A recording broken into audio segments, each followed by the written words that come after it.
it. What were we saying? Oh yeah.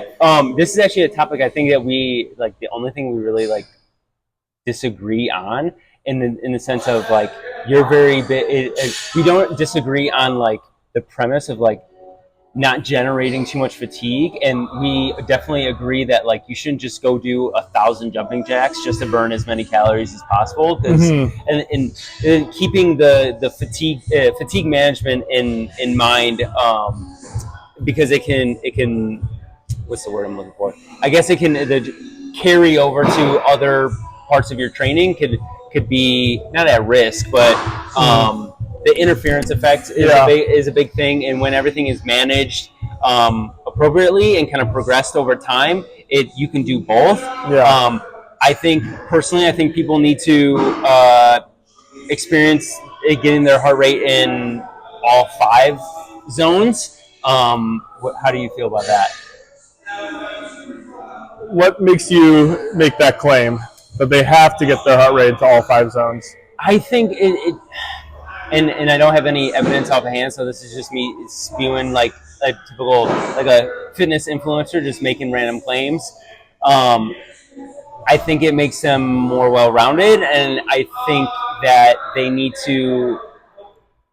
I think it helps them kind of regulate activity in a sense of like they know what it feels like. If they could get their heart rate up to close to like 90% of their max heart rate, and understand what that feels like, so then when it happens in real life, God forbid anything happens to somebody, they don't like think something's wrong. I got you. It's a very poor way of explaining it, but I kind of get what you're saying. So it kind of shows people what their limits are, increases their capacity maybe for unpleasantries. I guess I could relate it to like every once in a while people need to train till failure, so they know what it feels like, they know what their limits are, and then it's easier to kind of adjust training along the way. Yeah, I think that's a good argument. Okay. I'm not against that. Okay. I know if I'm, even with bodybuilding, if I'm somewhat out of shape, which is most of the time unless I'm in show prep, and I do a 20 rep set on a compound movement that involves a lot of muscles, my heart rate gets up to over 90%. Okay, cool. And it's really unpleasant, and I do see some type of value there, and I think oftentimes people could push harder, and if it teaches you how to push harder, I think there's benefit there because intensity obviously matters.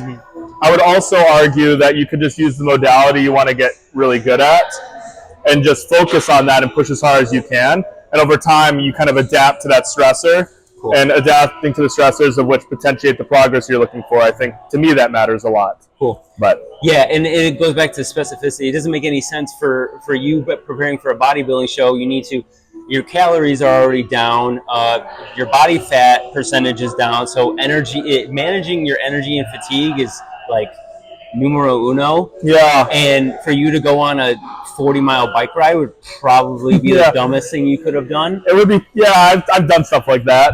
I paid the price. Yeah, because then it affects your lift the next day, your training, then it throws, because then you might have to adjust nutrition a little bit because you expended a bunch more calories than you were used to. So. Yeah, my resting heart rate goes down into the 30s by the time I step on stage. Yeah. So it's almost impossible for me to get my heart rate up to even like 85%. Yeah. And that's like if I'm pushing as hard as I can for a long duration of time. Cool. Even then, it just doesn't happen. And we've talked about that before. It's like from when I'm my peak bulking, my heart rate is it compared to like at my lowest that I've been, it's like 10 to 12 beats per minute resting, and you're like, yours is closer to like 20. Yeah. Right? I will say, if you are training for muscular hypertrophy, and your cardiovascular fitness is getting in the way of you being able to take your target muscles close to failure, then you definitely want to focus probably more on some maybe even intense cardio, just so that maybe doesn't become a limiting system. Yeah, cool. All right. Overrated, underrated, auto-regulation. Auto-regulation. RPE, RIR. These are good. You go first. Underrated, but I want to say I'm indifferent only because I think that it's coming around. I'm not saying indifferent because I think it's overrated. I think that it's a tough question to say under or over, because I think a lot more people, especially in the CrossFit space, it's very percentage based.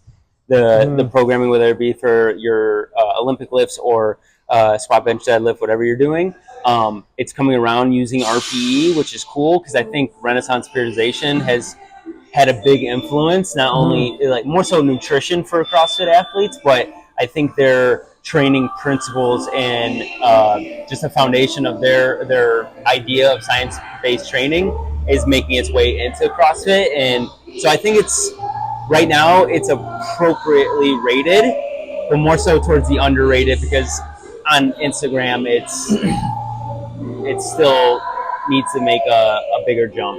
Yeah, I think I would say underrated. But I have seen literature where there has been studies done, too short, albeit in my opinion, where they had a group that auto-regulated and a group that just stuck to a straight structure, and there was no difference in strength adaptation or hypertrophy adaptation. They'd have to wonder as well, the individuals trying to implement these auto-regulatory tools, how well do they do doing that? We know that you should train within 1 to 4 reps before failure if you're trying to create some type of strength or hypertrophy adaptation. But we also know that people are really bad at estimating RP and RIR. Takes time. It takes time. An example I would use is if I was given all the same fish and rice that Sushiro is giving in Japan, I could have the same tools, but I try to use that sushi, that fish, and that rice, I'm going to create a completely different product than him. So in the right hands, I think auto-regulation allows people to train hard within the capacity given on that day. But I think sometimes people aren't ready for it, and that's cool too. It's easier to implement for beginners if you have if you're working with a coach or you have a spotter. Yeah. I remember when we first implemented it here at FTX, I was not only for bench press, not only is the spotter there to help you and save you, but also they should be communicating, because it's easier for them to judge your bar speed when you're currently doing the exercise. And taking an occasional set till failure can be really helpful to kind of audit. Yeah. Typically when you get close to failure, concentric speed decreases. When concentric starts to decrease, you're probably close to that money range for making the set stimulatory enough. But I have seen some individuals where they do a rep, concentric speed is really slow, I think they're done, and then they bust out another 6 reps with perfect technique. You oftentimes see this in individuals that have maybe more slow twitch fibers, oftentimes in women as well. So sometimes gauging based on observation is tough. Yeah. Cool. All right, a couple of this or that's. Perfect. If you had to choose, Mike, and you've done one of these, I think at least, I know for sure at least one of these. If you had to choose between animal-based diet or a vegan diet, which one do you prefer?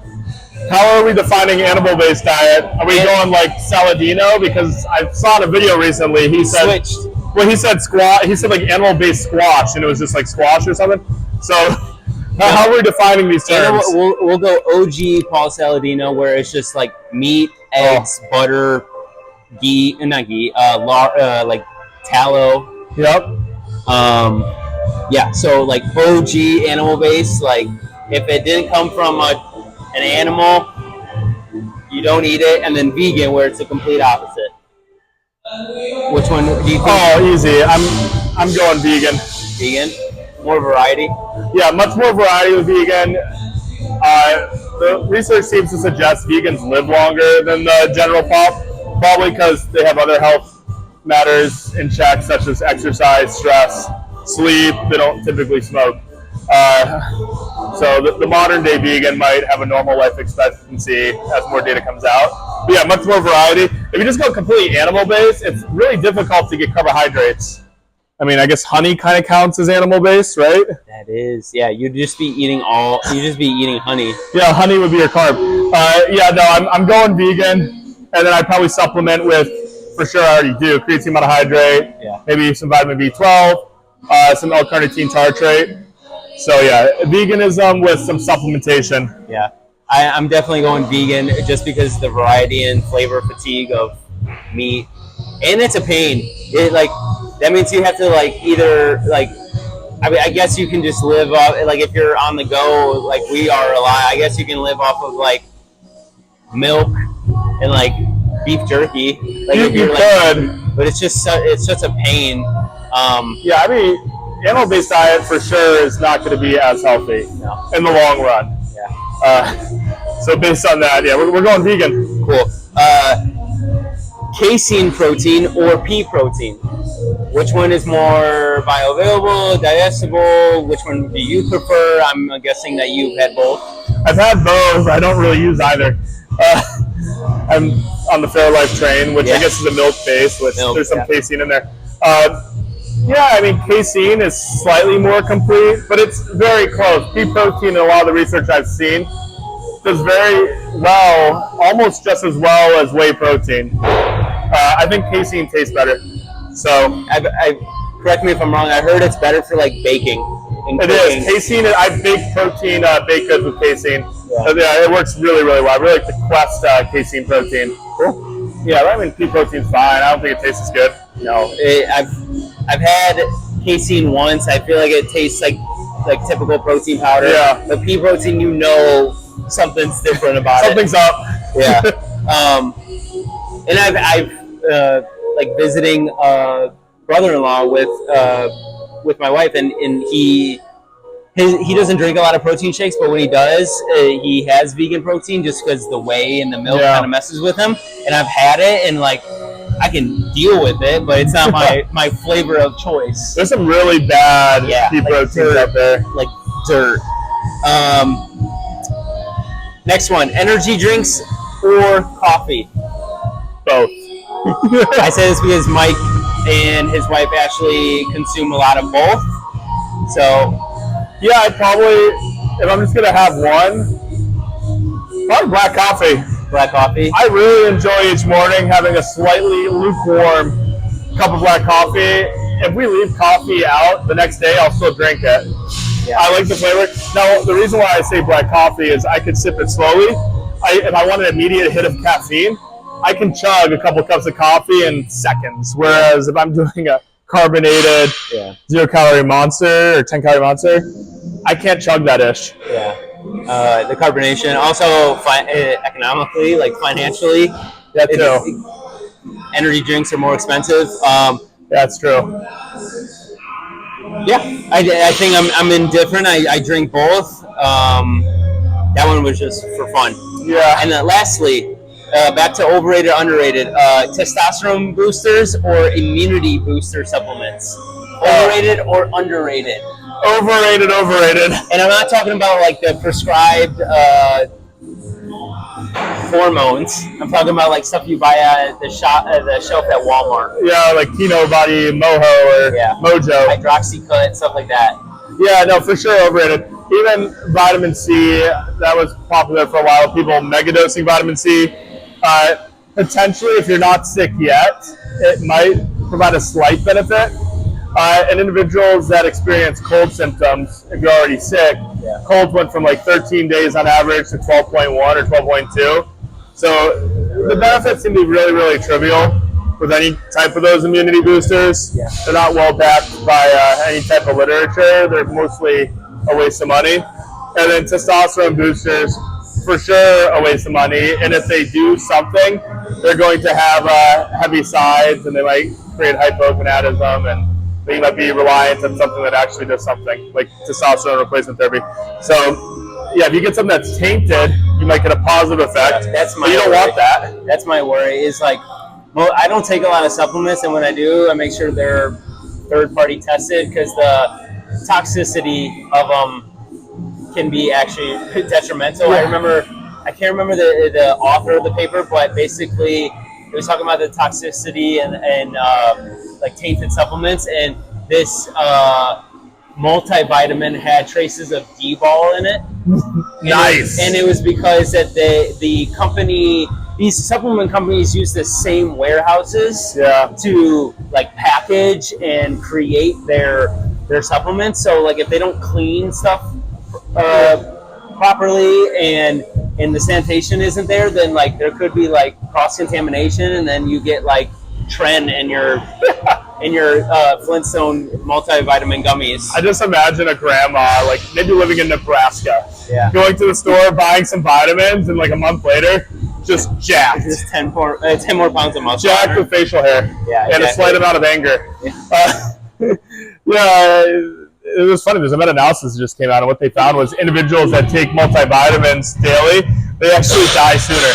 Now, I think that's correlation. There's no causatory reason for that. Most of those multivitamins, oftentimes they're high in vitamins that you probably already get in your diet. So I think addressing need based on labs can be helpful.